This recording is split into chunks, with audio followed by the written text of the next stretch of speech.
Hey, what's up guys? Welcome to the channel. At UFC 276, we got that very disappointing ending to the Sean O'Malley versus Pedro Munhoz fight.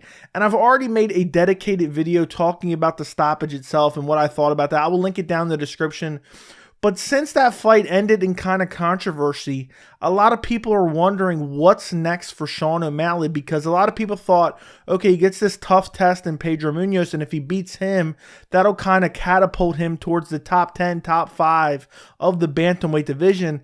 But now that we got this no contest, it's like, where's he go from here really? Because his ranking isn't going to change very much. So I wanted to make a video. This is going to be what's next for Sean O'Malley. I'm going to give you 5 potential next opponents for Sean O'Malley. I'm going to go from 5 to 1, 5 being the least likely, 1 being the most likely. And this is not what I want necessarily.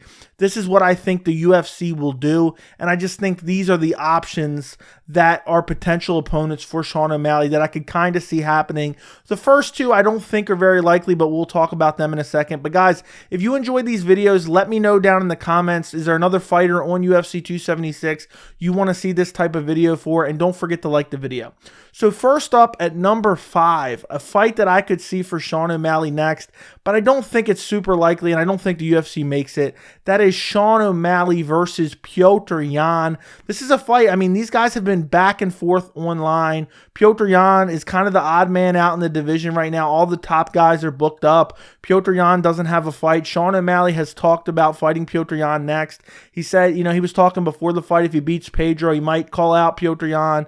Petr Yan was saying, if you call me out, I'll accept 100%. And this is a fight that I think is super compelling, because this would be one of those fights where Sean O'Malley has so much hype around him, and so many people are high on his skills.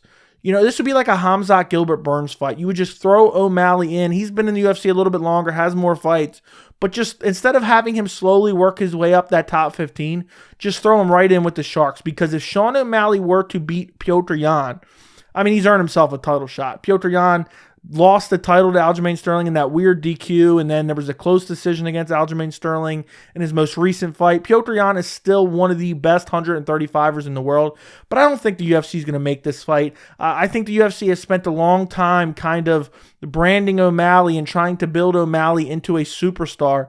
I don't think they're going to toss him in there with Petr Yan. I think they want O'Malley to get experience against good guys as he slowly levels up, and eventually, maybe in like 2 years, a year and a half, make his way to really the top of the division if he's able to continue to win. So I don't think that fight is super likely. Moving down the list to number 4, another fight that I think could happen, but I also think it's highly unlikely.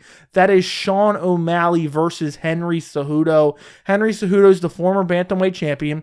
This guy is always looking for clout. Henry Cejudo retired. It was part of negotiating tactics against the UFC. He defended his title against Dominic Cruz, retired in the octagon. Everybody knew it was fake, but basically he was just trying to use his retirement as a negotiating tactic to the UFC. But they just moved on without him. And Henry Cejudo was kind of fading into irrelevancy, and now the guy just does not stop talking, constantly calling out Alexander Volkanovski in a fight that he's not going to get. And a consistent thing with Henry Cejudo is he's looking for the biggest fight for the biggest paycheck. Alexander Volkanovski, 145-pound champ. He thinks that's the biggest fight available to him right now. Well, I'll tell you right now, I think Sean O'Malley is a big fight for anybody in the 135-pound division. And Henry Cejudo talking crap to Sean O'Malley backstage. There was the interview where Sean O'Malley was doing an interview. Henry Cejudo was yelling from, backstage somewhere, talking crap to Sean O'Malley, saying he wanted to fight him. I think Sean O'Malley would probably take that fight. But again, for the same reasons of Petr Yan, I don't think the UFC's booking that fight. One, why are they going to reward Henry Cejudo with a big fight like Sean O'Malley? Henry Cejudo may have proven himself. He may be 2-division champion. Sean O'Malley is more popular than Henry Cejudo. Sean O'Malley is by far a bigger star than Henry Cejudo. So why would they want to book Cejudo versus O'Malley? And O'Malley really hasn't been tested by elite level competition, let alone an elite level grappler like Henry Cejudo, and then risk having Henry Cejudo kill off Sean O'Malley before he's able to get up into the top of that division, because Henry Cejudo has been taken out of the rankings. He's retired. And also, I don't think Henry Cejudo can return till the end of the year, because he just re-entered the USADA testing pool. I think you got to be in there for 6 or 9 months. So it would be a while before this fight could actually materialize. And Sean O'Malley really didn't take a lot of damage in this fight against Pedro Munhoz. So I think the UFC might want to have a quick turnaround with Sean O'Malley. So I really think this fight is doubtful, but it is a possibility, and that's why I've thrown it in here. Moving up to number 3, this is a fight that I think would be very compelling, and I think it's a real possibility. That is Sean O'Malley versus Umar Nurmagomedov. Umar Nurmagomedov just found his way into in the rankings in the top 15 after getting a big win over Nate Maness. This is a guy that Sean O'Malley has talked about recently, saying he would fight him. And this would be a perfect fight. I know this would kind of be contender versus contender, but the bantamweight division is so stacked, you can afford to have some of these contenders fight each other because the division is just logjam with amazing talent.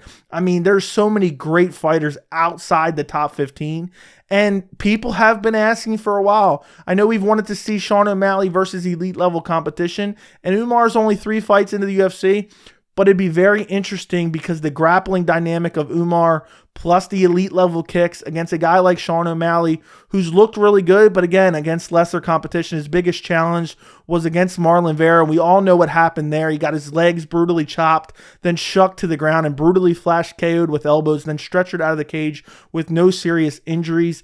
And I would love to see him against a talent like Umar Nurmagomedov. And I think this is a possibility, but I also don't think it'll happen because this is a huge threat to Sean O'Malley, but also not a lot of reward because of Umar's current ranking. I think if Sean O'Malley beat Umar, I think it would be a massive win. I think it would be a win that, could prove a lot of haters wrong, especially when it comes to, he hasn't fought a grappler yet, because that's a common theme that happens with up-and-coming guys, especially when they're elite strikers like Sean O'Malley. Well, he hasn't fought a grappler. If he can go out there, and I know Umar Nurmagomedov is a great striker as well, but he's also a very good grappler. So I would be really curious to see how Sean O'Malley would do, because I think Umar would shoot on Sean O'Malley because O'Malley, I think, he's the better striker. But it'd be a very interesting fight, and you would have 2 top-level prospects going against each other in O'Malley versus Nurmagomedov. Moving up to number 2 on the list, that is Sean O'Malley versus Rob Font. Rob Font is currently sitting pretty high in the official rankings. He's sitting at number 7 in the UFC official rankings. And this is a fight that I think makes a lot of sense. I think it's not a huge threat to Sean O'Malley. 1, Rob Font's not going to try to grapple him. 1, Rob Font is an elite level fighter, but he's also coming off 2 losses, 1 to Marlon Vera, 1 to Jose Aldo. This is the perfect time for Sean O'Malley to get a win over a top 10 ranked opponent, and a win over Rob Font, even though he's on a 2-fight losing streak, even though he's on a little bit of a downslide, I think it's still a big win. Rob Font is a very good bantamweight fighter. He's proven himself in other fights, and I know he's on the skid, but if Sean O'Malley could go out there and beat him, that would kind of prove O'Malley's worth, prove that he belongs in the top 10, and, for Rob Font, that's the biggest fight that he can get to get his name back on track if he wants to move back towards a title. This would be massive. He could go out there and shut down the hype train of Sean O'Malley. I've said for years, there's people who are turning down fights of up-and-coming guys who have a lot of star power just because of their ranking. I mean, could be a massive win for Rob Font if he beats Sean O'Malley. I think Rob Font would take the fight. I mean, he's on a 2-fight losing skid. He's in no position to pick fights. And as far as the UFC, I think this is a fight the UFC would love to match up, because I think Sean O'Malley, you look at Rob Font's most recent fights, getting outstruck by Marlon Vera, the power of Marlon Vera was an issue. The power of Jose Aldo was an issue in their fights. He is constantly getting rocked. And Rob Font doesn't have a lot of power, and also he's not going to grapple you. So I think it's a great matchup stylistically for Sean O'Malley, and it's a great test as well, and it could get him on the winning track and propel him towards the top of the division. Moving on to number 1 on the list, and I think this is the most likely of the fights to happen for Sean O'Malley next, and that is Sean O'Malley versus Pedro Munhoz 2. When you have a controversial ending like that with the eye poke, and then Pedro Munhoz can't continue, and the fight really didn't play out. I know a lot of people, and Sean O'Malley's been saying he dominated the fight. We have no idea who was going to win that fight. It was a close fight. There was low output from O'Malley. There was nothing but leg kicks from Pedro Munhoz. The fight was really just starting to heat up when the eye poke happened and the fight was ended prematurely. We were all disappointed. I would really like to see that fight ran back, because I think Pedro Munhoz is a very durable fighter. Pedro Munhoz has great leg kicks. But in that second round, it looked like O'Malley was starting to get his rhythm and get his timing for Pedro Munhoz. before the eye poke, and I just would really like to see this fight ran back. I think it was perfect matchmaking when the UFC booked it, because kind of both guys are bad matchups for each other. O'Malley has a massive reach and height advantage over Pedro Munhoz, and then Pedro Munhoz just has a granite chin, has very good striking, and has brutal leg kicks. So I think in each fighter's own ways, they are bad matchups for each other. And I think it's a perfect fight for O'Malley to prove that he belongs in that top 10. And no matter what O'Malley says, no matter what his fans say, we don't know what would have happened in that fight. Pedro Munhoz could have won that fight just as much as Sean O'Malley could have won that fight at UFC 276. We have no finality to it. So I feel like the UFC has to run it back. I'm hoping that both of them could get back in there in the next month or two. Maybe, in August or September, we could see Sean O'Malley versus Pedro Munhoz too, and really get some finality to that matchup after the controversial eye poke. And it just looked like it was shaping up to be a really good fight.